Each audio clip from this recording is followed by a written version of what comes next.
30,000 feet above the Atlantic, there is nowhere to run. The passengers of Flight 294 weren't afraid of the turbulence. They were terrified of the man in Seat 1A, Dominic Moretti, a man whose name is whispered in fear across 3 continents. But on this flight, the Don of the New York families wasn't checking his watch or cleaning a gun. He was holding a screaming infant who hadn't taken a breath in an hour. The tension was suffocating.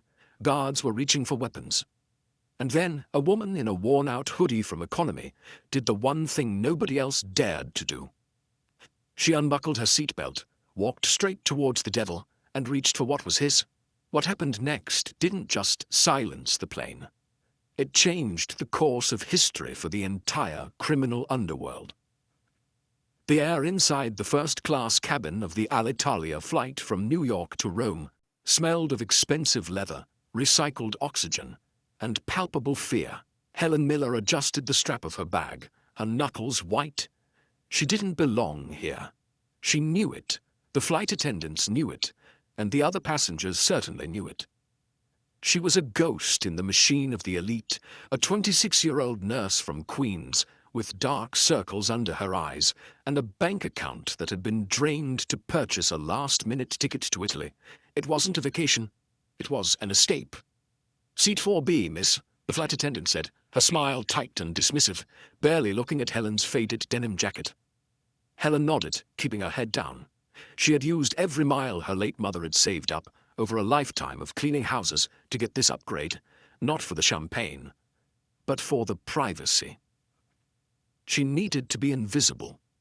She needed to get to her grandmother's village in Calabria before the subpoena could find her. She had seen something at St. Jude's Hospital that she wasn't supposed to see. A patient file that didn't exist. A doctor who washed his hands of blood that wasn't from surgery. And now she was running. But as she moved down the aisle, the atmosphere shifted.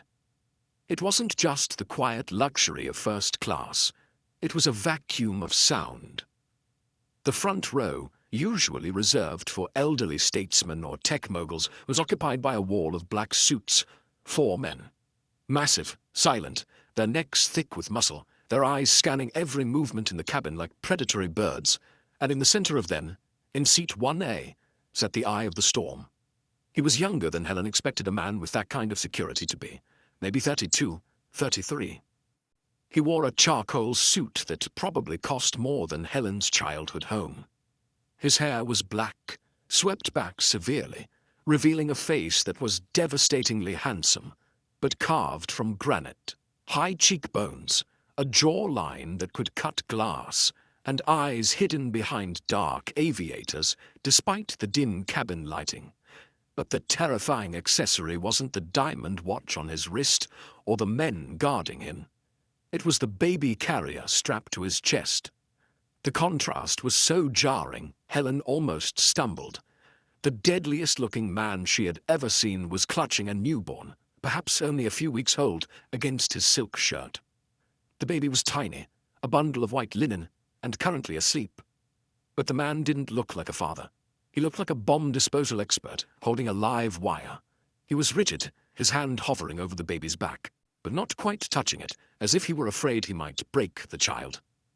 "Keep moving," one of the guards in 2A growled.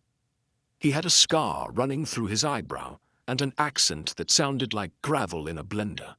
Helen flinched and hurried to Seat 4B.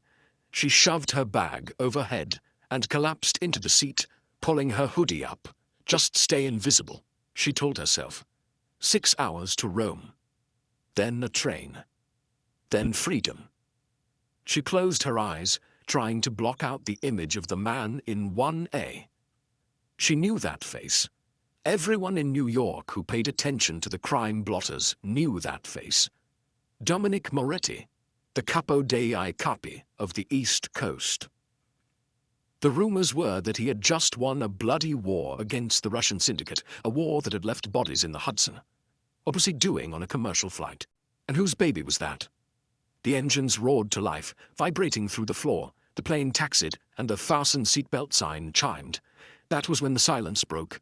It started as a whimper from 1A, A small, pitiful sound. Dominic stiffened. Helen watched through the gap in the seats as he looked down at the child with an expression that wasn't annoyance.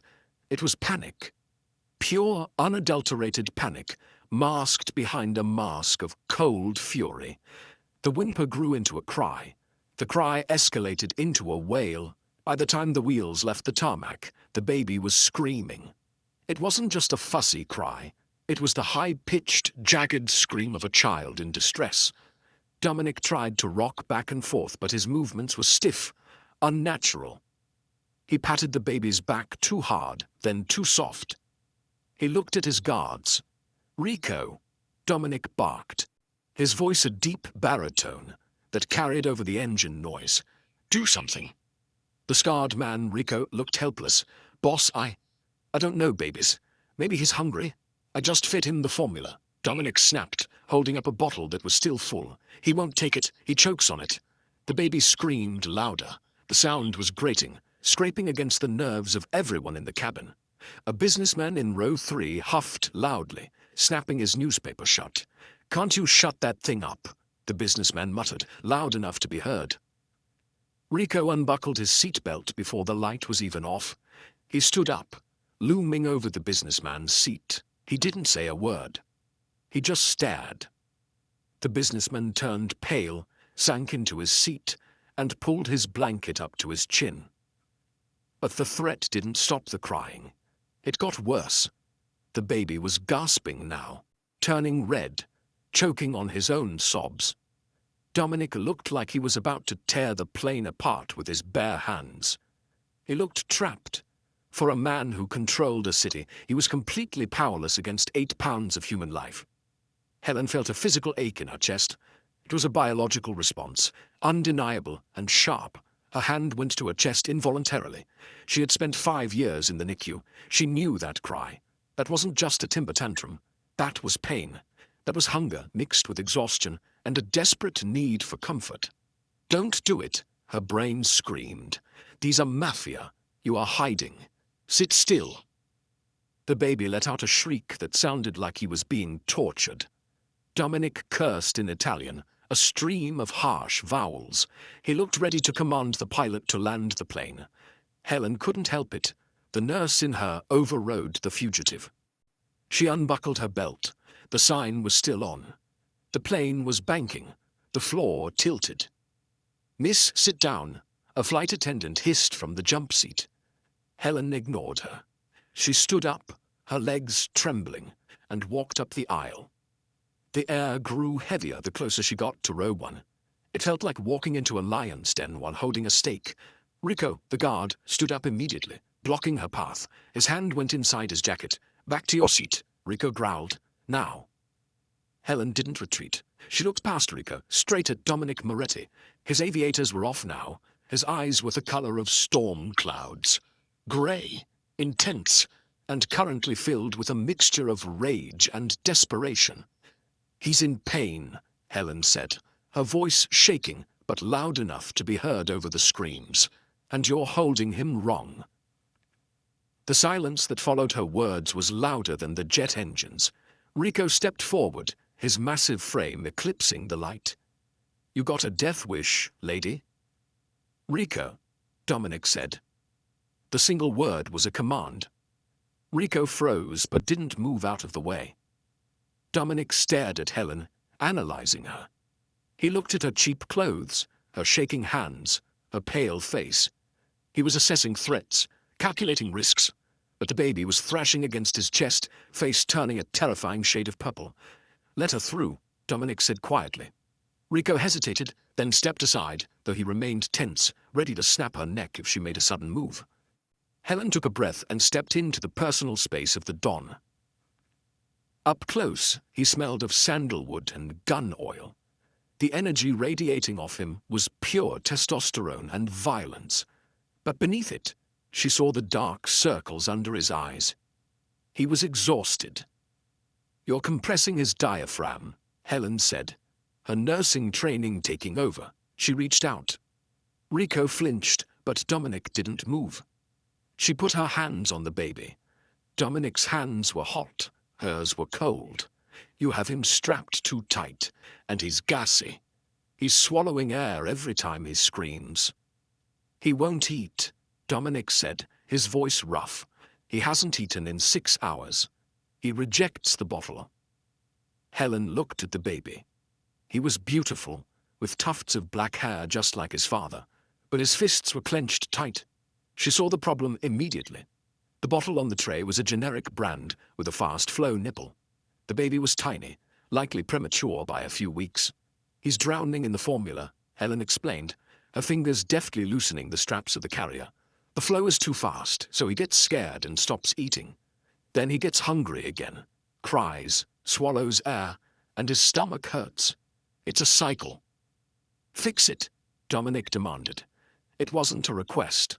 I need to hold him, Helen said. Dominic hesitated. For a split second, Helen saw the paranoia in his eyes.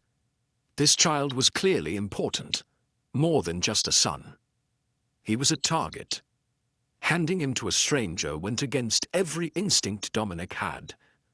But the baby let out a wheezing, broken sob, and Dominic's resolve crumbled.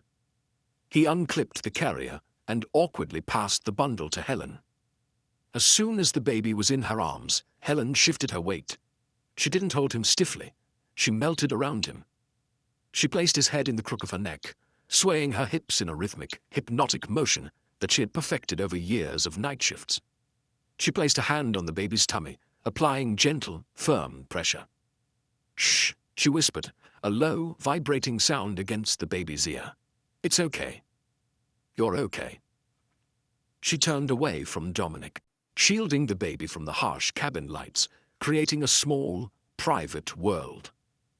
She began to hum, not a nursery rhyme, but an old Italian lullaby her grandmother had taught her. Ninna nanna, ninna oh. The effect was almost immediate. The baby's screams turned into sputters. He took a shuddering breath, listening to the vibration of her chest, feeling the warmth. His fists slowly unclenched. The entire first-class cabin exhaled. Dominic watched her, transfixed. He hadn't blinked. He watched the way her hands moved, confident and gentle. He watched the way she rested her chin on the baby's head. For the first time in hours, the muscle in his jaw relaxed. "He's still hungry," Helen whispered, turning back to Dominic. The baby was rooting against her chest, searching. "Do you have a slow-flow nipple or a preemie bottle?" "I have what is in the bag," Dominic said, gesturing to a designer diaper bag that looked untouched. The nanny packed it. She didn't make the flight." Helen grimaced. She didn't make the flight. In Dominic's world, that could mean anything. She rummaged through the bag with one hand. Nothing but standard bottles. The baby started to whimper again, rooting frantically against Helen's shirt. He smelled the milk. Helen froze, her heart hammered against her ribs. She had a secret, one she hadn't told anyone.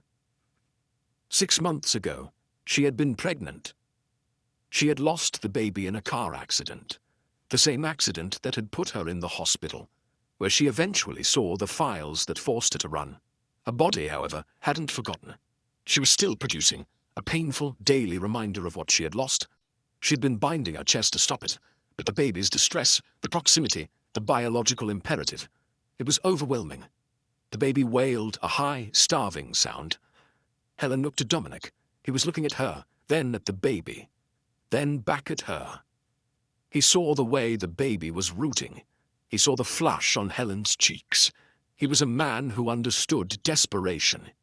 "He's going to starve before we get to Rome," Helen said softly. "He's too weak to fight the fast bottle." "What do you need?" Dominic asked. "I'll have the pilot radio ahead. I'll buy the airline." "You can't buy this," Helen said. She swallowed hard, her throat dry. This was insane. This was intimate and dangerous, and completely crossing the line. But the baby was suffering. I can feed him." Dominic frowned, confused for a second. Then his eyes dropped to her chest and realization dawned. His gaze darkened, becoming heavy, possessive. "You are a mother?" he asked. I was, she stammered. I can help him, if you trust me. Rico stepped forward. Boss, you can't be serious. We don't know her blood. We don't know. Dominic held up a hand, silencing him. He looked deep into Helen's eyes. He didn't see a threat. He saw a broken angel. He saw the same grief in her eyes that he felt in his own heart. Do it, Dominic said. But he didn't look away. He didn't offer her a blanket for modesty. Turn around, Helen whispered, her face burning. Dominic didn't turn around. Instead, he stood up. He moved with a predator's grace, positioning himself between her and the rest of the cabin. He unbuttoned his suit jacket and held it open, creating a wall of charcoal wool. No one looks, Dominic said to the cabin, his voice low and lethal. No one sees. Shielded by the body of the mafia don, Helen trembled as she adjusted her shirt. The baby latched instantly, desperate and frantic. Helen gasped at the sensation, a mix of physical relief and emotional agony. Tears pricked her eyes. It felt so right, and yet so terribly wrong. The cabin was silent, save for the soft sounds of the baby nursing. Dominic stood guard, his back to the passengers, his face inches from hers. He was looking down at her, watching the baby feed. His expression had shifted.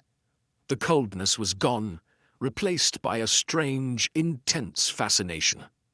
He wasn't looking at her like a piece of meat. He was looking at her like she was a miracle. What is his name? Helen whispered, wiping a tear from her cheek with her free hand. Dominic reached out. His thumb brushed the tear away from her skin. His touch was rough, calloused, but incredibly gentle. Leo, he said. His name is Leo. Helen looked down at Leo, now peaceful, his tiny hand resting on her skin. Hello, Leo. And you? Dominic asked. Who are you, Angelo? Helen looked up into those storm-grey eyes and realized she had made a terrible mistake. She had saved the baby, but she had just walked willingly into the devil's grip, and looking at the way he was watching her, she knew one thing for certain. He was never going to let her go. Helen, she breathed, the name slipping out before she could stop it. My name is Helen. Dominic Moretti repeated the name, rolling there slightly, giving it an Italian cadence that made shivers run down her spine. Helen. He didn't move away, even though Leo had finished nursing, and was now dozing contentedly against Helen's chest, a tiny milk-drunk smile on his face. The cabin around them was still hushed, the passengers seemingly afraid to breathe too loudly, lest they disturb the peace, or the man enforcing it. I need to adjust myself, Helen whispered, glancing down. Her shirt was still undone, shielded only by Dominic's suit jacket and the baby's head. Dominic nodded slowly. He didn't step back immediately. Instead, he reached out and adjusted the blanket over Leo's back, his knuckles brushing against the swell of her breast through the thin fabric of her shirt. It wasn't sexual, not overtly, but it was possessive. It was a claim. He turned his back to her again, re-establishing the wall between her and the world. Helen fumbled with her bra clasp and buttons, her fingers shaking so badly she almost couldn't manage. When she was finally decent, she cradled Leo, uncertain of what to do next. You can turn around, she said. Dominic turned. He looked at his son, then at her. The relief in his eyes was profound, stripping years off his face. He hasn't slept in 2 days. Not really. Just catnaps between screams. He has reflux, Helen said, her voice gaining a little more professional strength, and likely a sensitivity to the formula you're using. He needs a hypoallergenic blend, and he needs to be held upright for 30 minutes after feeding. I will buy the factory that makes the blend, Dominic said seriously. You can't just throw money at biology, Mr. Moretti, Helen said, surprised by her own boldness. Maybe it was the adrenaline. He needs care. Constant, specific care. I know. Dominic's gaze hardened. He looked at her worn sneakers, the fraying hem of her jeans, the dark circles under her eyes that matched his own. You are a nurse. Yes. And you are running away. Helen stiffened, clutching Leo a little tighter. I'm going on vacation. Dominic let out a short, dry laugh. Nobody flies first class in a hoodie with a bag that costs less than the sandwich they serve on board, unless they are running. You spent every penny you had on this seat to be invisible. But you made a mistake. What mistake? Helen asked, her heart hammering against her ribs. You sat next to me. The intercom chimed. Ladies and gentlemen, we are beginning our final descent into Rome Fiumicino. Please return to your seats and fasten your seatbelts. Helen looked at the seatbelt sign. I need to get back to 4B. No, Dominic said.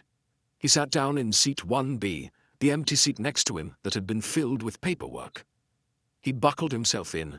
You stay here. With him. I can't. Rico. Dominic called out without looking back.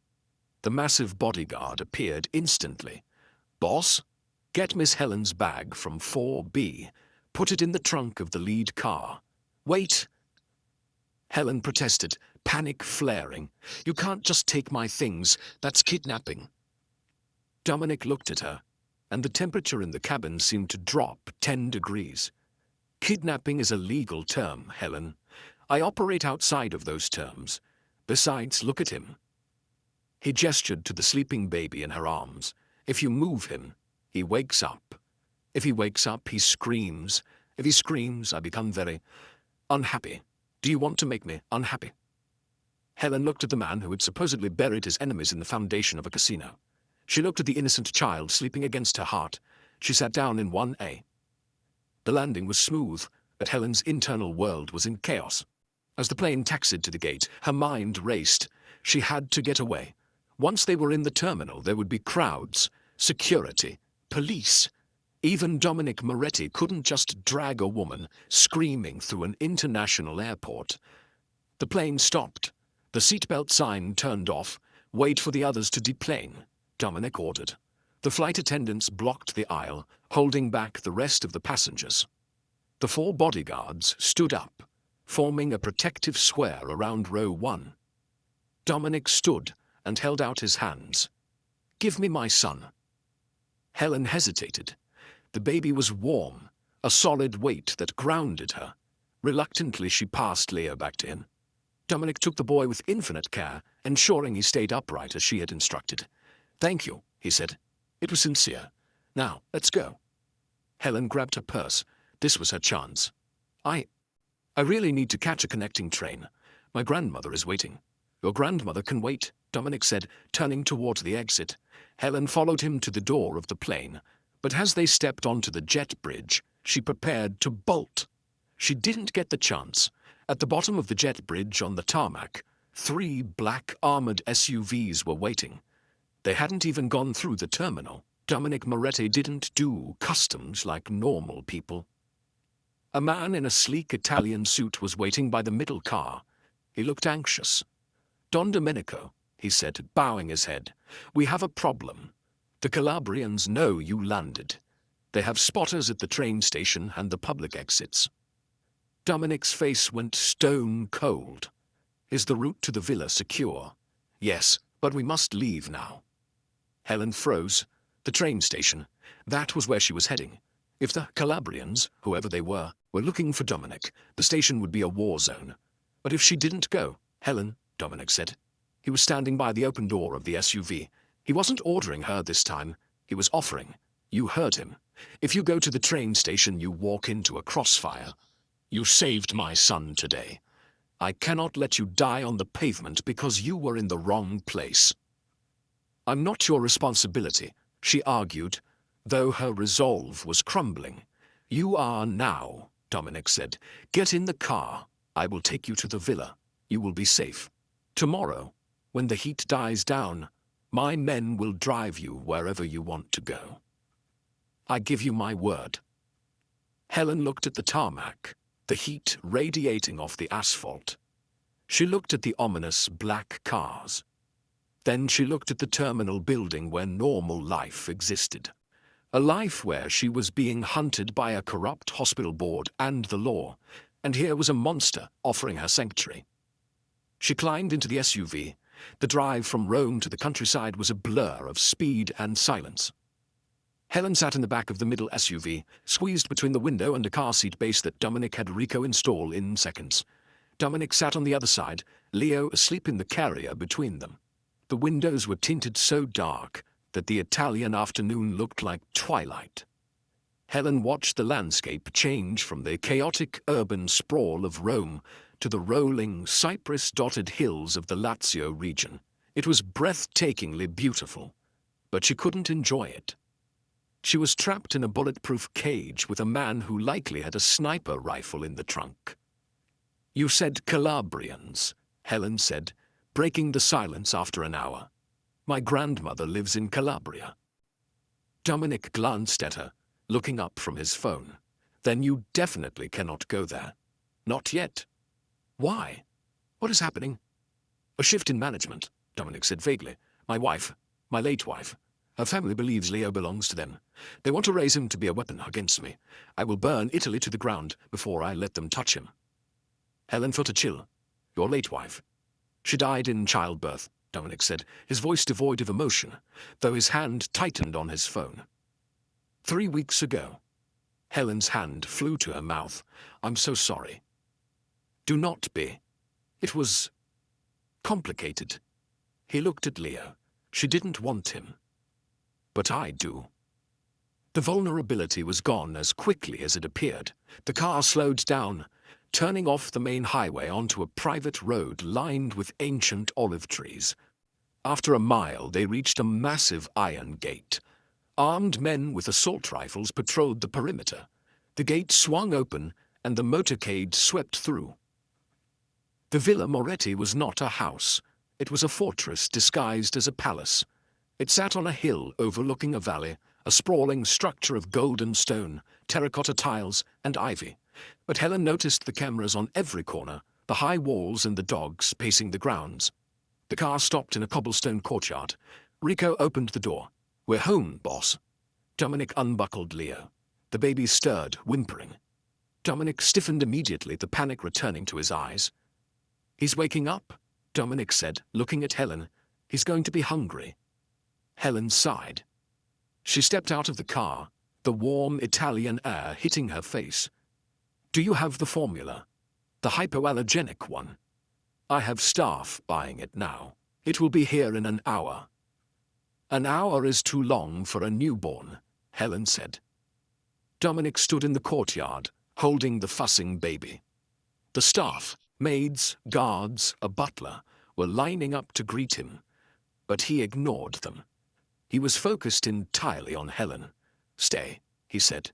"Dominic, stay," he repeated, stepping closer. "Not just for tonight.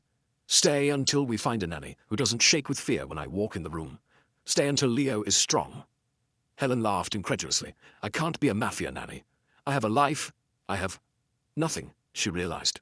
"I have nothing to go back to." "I will pay you," Dominic said. $10,000 a week. Cash, untraceable." Helen choked. 10,000, 20, and protection. Permanent protection. Whatever you are running from in New York, I can make it disappear. I have friends in the unions, in the hospitals, in the courts. You give me 6 weeks. I give you your life back. Clean slate. It was the devil's bargain. It was exactly what she needed. She could pay off her debts, get a lawyer, maybe even disappear to a different country with that kind of money. But could she survive 6 weeks in this house without losing her mind or her heart? Leo let out a sharp cry. Dominic winced. "Okay," Helen whispered. "Okay, I'll stay. But only for 6 weeks." Dominic's eyes flashed with triumph. "Deal. Rico, show Miss Helen to the guest suite, the one next to the nursery." "The one connected to your room, boss?" Rico asked, raising an eyebrow. "The one next to the nursery," Dominic repeated, his voice dropping an octave. "Right, this way, miss." Helen followed Rico into the house. The interior was even more impressive than the outside. Marble floors, Renaissance paintings, crystal chandeliers. But it felt cold. Empty. It was a house without a mother. Rico led her up a sweeping staircase and down a long corridor. He opened a heavy oak door. "This is you," Rico said. The room was larger than Helen's entire apartment in Queens. It had a four-poster bed, a balcony overlooking the vineyards, and a bathroom with a tub the size of a swimming pool. The nursery is through there. Rico pointed to a connecting door. And the boss's room is through the nursery. He likes to be close to the kid. I see, Helen said, setting her bag down.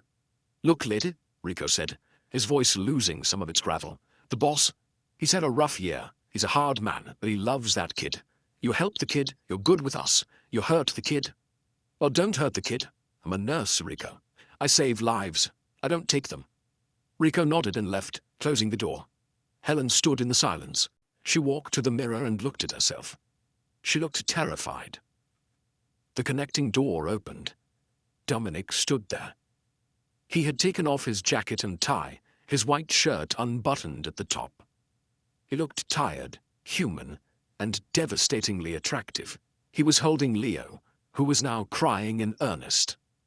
He's hungry, Dominic said, holding the baby out like an offering, and the formula isn't here yet. Helen sighed, the sound resigned, but soft. She walked over and took the baby. Leo immediately quieted, nuzzling into her neck, smelling the milk. Lock the door, Helen said to Dominic. Dominic looked at her, his grey eyes darkening. He reached out and turned the lock on the main hallway door, sealing them in. No, Helen said, her voice trembling slightly. I meant, never mind. She sat on the edge of the bed. Dominic didn't leave. He pulled a chair from the vanity and sat opposite her, watching. I need to feed him, Dominic. I know. You need to stop staring. I can't, he admitted. It's the only time he's peaceful. It's the only time I am peaceful. Helen hesitated, then slowly lifted her shirt. She wasn't just feeding a baby anymore. She was feeding the peace of a crime lord. And as Leo latched on, and Dominic's shoulders finally relaxed, Helen realized the walls of the fortress weren't just to keep people out. They were to keep them in. And she was already in too deep.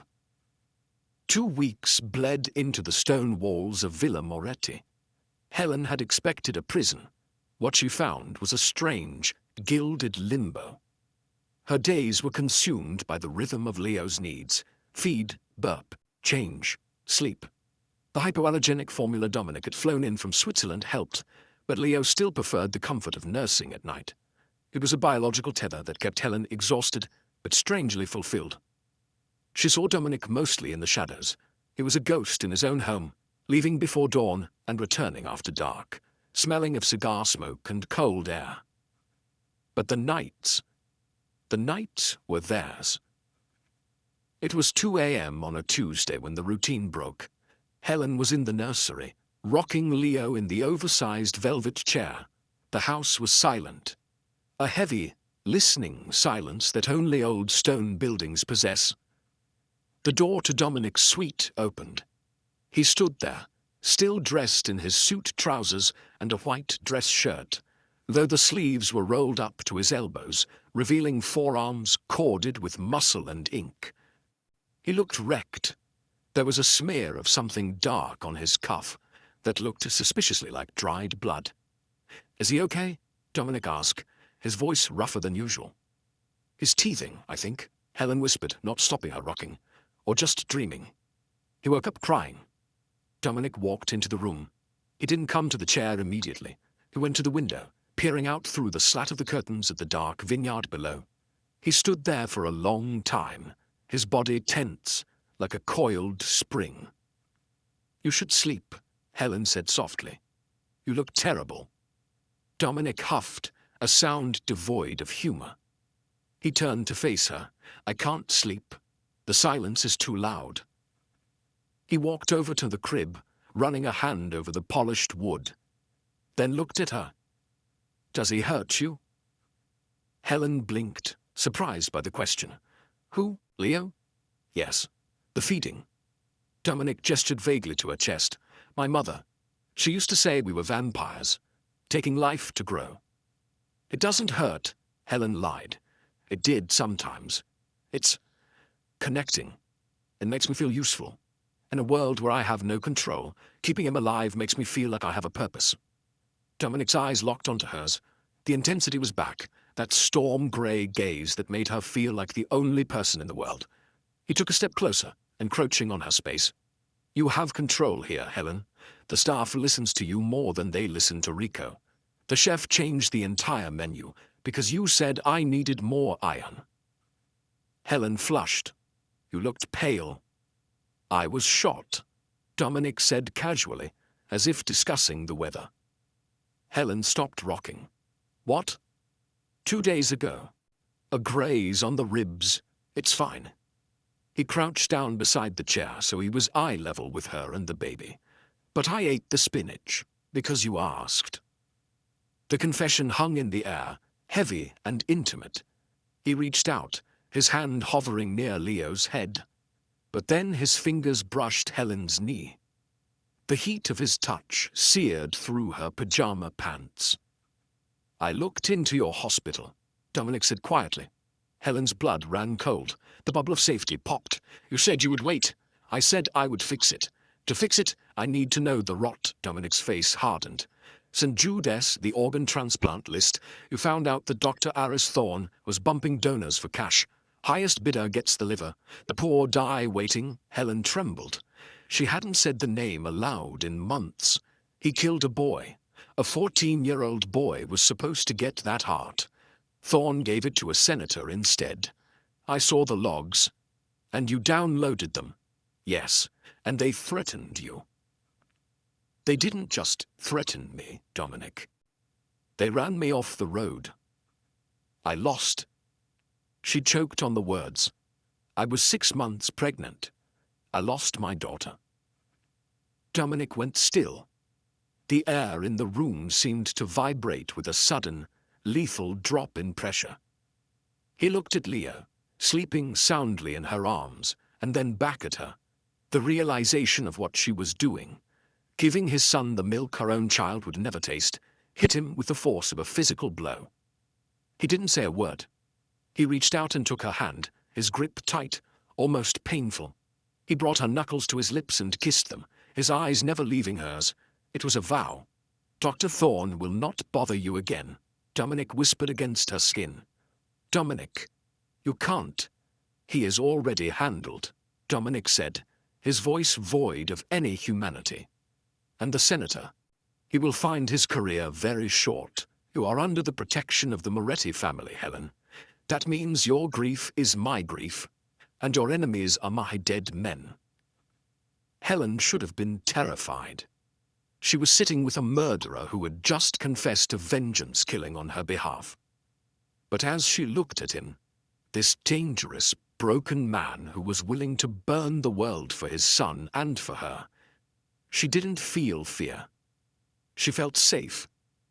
She leaned forward, drawn by a gravity she couldn't resist. Dominic met her halfway. His hand came up to cup her jaw, his thumb tracing her bottom lip. His breath tasted of whiskey and mint. Helen, he groaned, if I kiss you, I won't be able to stop. Then don't stop, she whispered.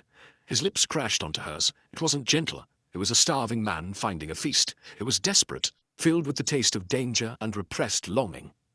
Helen kissed him back, her hand tangling in his dark hair, the baby sleeping oblivious between them. For a moment, the war outside didn't exist. Then the window shattered. The sound was like a cannon blast in the quiet room. Dominic moved faster than humanly possible. Before the glass had even hit the floor, he had thrown his body over Helen and Leo, shielding them with his own back. Thwip, thwip. 2 bullets thudded into the wall exactly where Helen's head had been a second ago. Down, Dominic roared, shoving the chair backward. He grabbed Helen by the arm and dragged her to the floor, rolling them behind the heavy oak crib. Leo woke up screaming. Stay down. Dominic pulled a gun from the waistband of his trousers. Helen hadn't even known it was there. He racked the slide, his face transforming from the lover to the killer in a split second. Rico, Dominic screamed, his voice booming through the connecting doors. The door to the hallway burst open, but it wasn't Rico. 2 men in black tactical gear and night vision goggles swept into the room. They weren't common thugs. They moved with military precision. Suppressors on their rifles. Dominic didn't hesitate. He fired twice. The first man dropped, a hole in his throat. The second man returned fire, bullets shredding the mattress of the crib above their heads. Wood splinters rained down on Helen.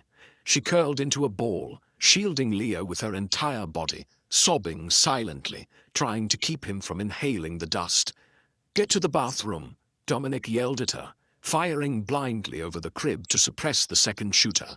"Go, now." Helen scrambled on her hands and knees, dragging Leo. The marble floor cut into her knees. She heard the wet thud of a body hitting the floor.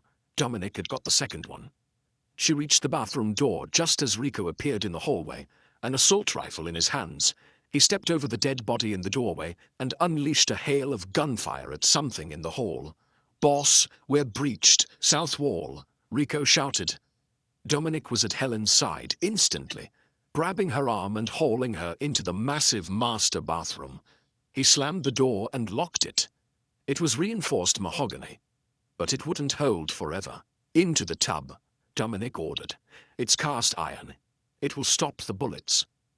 Helen climbed into the dry tub, clutching the screaming baby. Dominic crouched by the door, checking his magazine. He was bleeding. A shard of glass had sliced his cheek, blood running down his white collar. "Who are they?" Helen cried, rocking Leo. "Ross's," Dominic spat. "My wife's brothers. They came for the boy." "How did they get in? You said this place was a fortress." Dominic looked at her, his eyes cold fury. "Someone opened the gate, someone inside." Suddenly the bathroom lights cut out. Darkness swallowed them. "Night vision," Dominic hissed. "They cut the power." He moved to a side in the dark. "Helen, listen to me. There is a panel behind the vanity mirror. Push the bottom left corner. It opens a chute to the wine cellar. It's a safe room. I'm not leaving you. You have to take Leo. Go." Before she could move, the bathroom door handle rattled. Then a small explosion, a breaching charge, blew the lock off. The door kicked open. A single beam of tactical light cut through the steam and dust. Dominic fired. The light jerked away, but a voice, Towers called out from the darkness. A voice that made Helen's heart stop. "Dominic, don't be hasty." It was a smooth, cultured voice. American accent. Helen froze. She knew that voice. She had heard it in boardrooms and on the news. "Senator Thorne," she whispered. Dominic paused. "You know him?" "He's the one," Helen gasped. "The one who bought the heart." The senator laughed, a dry sound from the bedroom. "Small world, isn't it, Mr. Moretti? The Rossi family was kind enough to hire my private security firm for this extraction. They want the child. I want the girl. It seems our interests have aligned." Dominic stood up slowly, stepping in front of the tub. He was out of ammo. He dropped the magazine and pulled a knife from his boot. "You want her," Dominic growled, his voice vibrating with a low, animalistic growl. "Come and take her." "I was hoping you'd say that," the senator said. 3 men rushed the bathroom. It was a blur of violence. Dominic met the first one with the knife, a brutal slash that opened the man's femoral artery. But the other 2 were on him. They tackled him to the damp marble floor. Dominic fought like a demon, breaking an arm, gouging an eye. But the sheer weight was too much. A rifle butt cracked against his skull. Dominic went limp. "No," Helen screamed. Strong hands grabbed her, hauling her out of the tub. Leo was ripped from her arms. "No, Leo, give him back." Helen clawed at the masked man holding the baby. But another man struck her across the face. The world spun. She fell to the floor, tasting copper. Through her blurred vision, she saw the senator step into the bathroom. He looked immaculate in a suit, stepping fastidiously over the pooling blood. He looked down at Dominic's unconscious body, then at Helen. "Bring them," the senator said. "The Rossis want the father alive to watch the execution. And I have some questions for the nurse about my files." "What about the baby?" the man holding Leo asked. Leo was hyperventilating, his cries turning into silent, gasping chokes. "Put him in the car," the senator said, checking his watch. If he cries too much, give him a sedative. If he dies, he dies. The Rosses only need proof of death to claim the inheritance anyway. Helen lunged, biting the ankle of the man holding her. He kicked her off easily. Load them up, the senator commanded. Burn the villa. As they dragged Helen out of the room, past the bodies of the guards, she looked back. She saw Dominic lying in a pool of blood, his hand outstretched toward where the tub had been. And then she saw his fingers move. Consciousness returned to Helen in jagged shards of pain and cold concrete. She was zip-tied to a metal chair in what looked like an aircraft hangar. The air smelled of kerosene and old grease. Her jaw throbbed where she'd been struck, but the physical pain was nothing compared to the silence. Leo. She jerked her head up. 20 feet away, on a folding table near a private jet, sat the car seat. Leo was inside. He wasn't crying. He was too weak to cry. His tiny chest was heaving with shallow, rapid breaths. Awake, are we? Senator Thorne stepped into a line of sight. He looked unruffled, checking his cufflinks as if he were preparing for a fundraiser, not overseeing a kidnapping. Beside him stood a man Helen didn't know, short, thick-necked, wearing a flashy suit. This had to be Marco Rossi, the brother-in-law. He needs fluids, Helen croaked, her voice dry. He's dehydrated. He'll go into shock. He's fine, Marco sneered, walking over to the carrier and peering in with distaste. He looks like his father. Ugly. We are waiting for the wire transfer, Thorne explained calmly. Once the Rossi accounts receive the inheritance release, facilitated by my signature as the executor, the boy becomes redundant. And you, my dear, become a liability. You're going to kill a baby, Helen screamed, struggling against the plastic ties until her wrists bled. You're a monster. I'm a pragmatist, Thorne said, leaning in close. You stole files that could put me in federal prison for 20 years. Did you really think I'd let a nurse from Queens take down a senator? Dominic will kill you, Helen whispered. The certainty of it surprised even her. Marco laughed, a harsh, barking sound. Dominic is ash. We watched the villa burn from the helicopter. Rico, the guards, all gone. The era of Moretti is over. Boom. The sound wasn't an explosion. It was the screech of metal tearing against metal. Every head in the hangar snapped towards the massive bay doors. The metal was groaning, bending inward. Boom!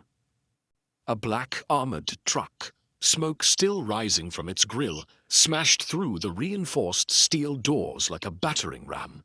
It skidded across the concrete floor, tires screaming, and slammed into the landing gear of the private jet, crippling the plane. Thorne stumbled back. Security, kill them. 6 mercenaries opened fire on the truck. Bullets sparked harmlessly off the plating. The back doors of the truck flew open. Smoke grenades rolled out, filling the hangar with thick, white fog. And then, the devil stepped out of the mist. Dominic Moretti looked like a nightmare.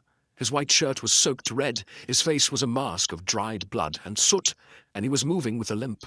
But in his hands were 2 submachine guns, and behind him were a dozen men. Rico, bandaged but alive, leading the charge. Take cover, Marco screamed, flipping a table. The hangar erupted into chaos. The sound of automatic fire was deafening. Helen ducked her head, squeezing her eyes shut as wood and glass shattered around her. She heard a wet thud next to her. One of the mercenaries dropped dead, a knife buried in his neck. Helen, it was Rico. He slashed her zip ties with a combat knife. Get the kid, go to the truck. Where is Dominic? She screamed, rubbing her wrists. Ending it. Helen didn't argue. She scrambled on her hands and knees towards the table where Leo lay.